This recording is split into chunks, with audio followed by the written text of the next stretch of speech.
kasus ini sangat simpel. Tetapi di framing menjadi tidak simpel karena untuk kepentingan tertentu. Yang kedua, ini adalah perang antara kebenaran dengan pembenaran. Yang ketiga, tidak menutup kemungkinan akan bertambahnya tersangka baru.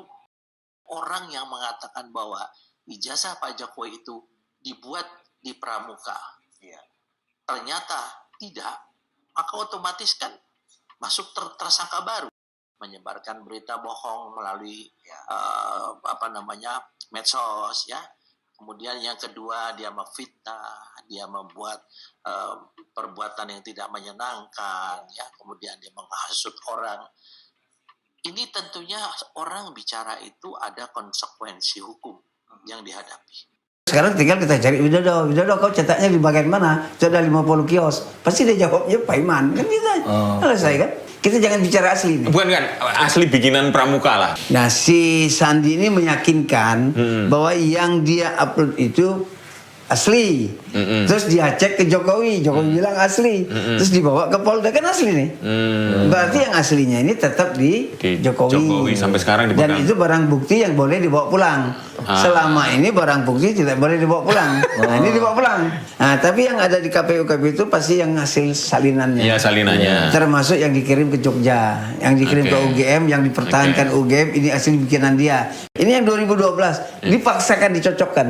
Polisi bilang ini identik. Jadi hebat kali orang-orang di pramuka itu. Hebat ya? Iya dong, 99% mirip dengan yang diproduksi sama mana. Jadi nggak ada alasan lagi Jokowi ini dia bilang asli dia punya. Dia UGM itu nggak ada lagi. Kalau universitasnya mengatakan itu ijazahnya betul saya keluarkan, tinggal kita buktikan apakah itu otentik atau identik. Kalau ijazah ini ternyata benar, maka atau asli, maka terhadap orang yang dituduhkan dia tidak bisa dikenakan delik apapun. Unsur pidananya tidak masuk, ya. Kemudian fakta-fakta lainnya yang untuk bisa diteruskan ke penyidikan tidak masuk, kan sangat sederhana sebetulnya. Ada sesuatu yang katanya penelitian. Kenapa saya penelitian dikriminalisasi? Ya karena kamu melakukan penelitian, diumbar kepada orang, ditujukan kepada seseorang, sehingga seorang ini sakit hati, malu, dipermalukan. Ya, seolah-olah membuat pengadilan jalanan. Kan kalau kita lihat sekarang yang dilakukan penelitian itu, saya adalah ahli telematika. Sangat simpel pertanyaan saya kepada sahabat saya Pak Roy.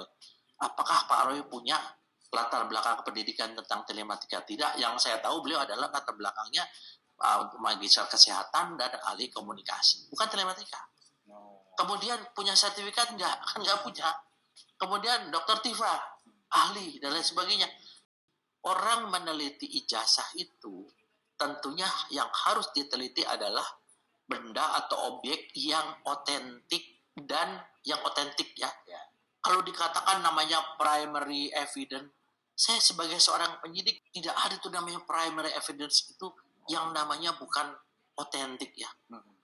Ini akan banyak tersangka, Pak. Nggak hanya Roy, nggak hanya Rismon, nggak hanya Tifa, nggak hanya Rizal Fadila, ya kan?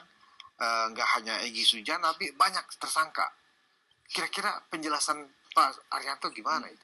Dari jejak-jejak digital dan dalam proses selanjutnya ini, Pak, itu kan bisa kelihatan, Pak, si ini ngomongnya nadanya provokasi, si ini nadanya menghina berulang kali, si ini menceritakan berita bohong. Kalau kita melihat jejak digital, nggak hanya 5 orang ini, Pak, berarti. Ya, pokoknya siapapun yang ikut membantu menyebarkan berita bisa kena, Pak. Jadi kan ini menyebarkan berita bohong.